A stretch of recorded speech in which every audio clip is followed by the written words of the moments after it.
সবচেয়ে অবহেলিত আত্মীয়ের নাম হলো ফুফু। ফুফুর সাথে একটু ফোনে কথা বলেন, একটু খোঁজ খবর নেন।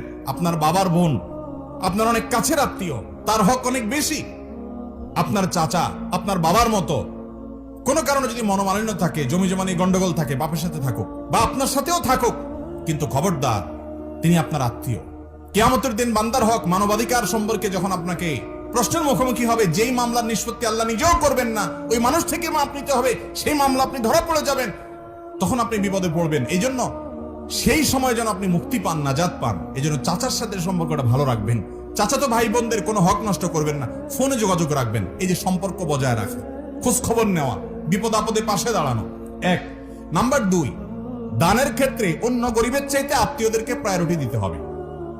আপনি যাকাতের টাকা দিবেন, আপনার আত্মীয়ের ভিতরে যদি গরিব লোক থাকে, আপনার চাচা, আপনার চাচাতো ভাই বোন, আপনার ফুফু,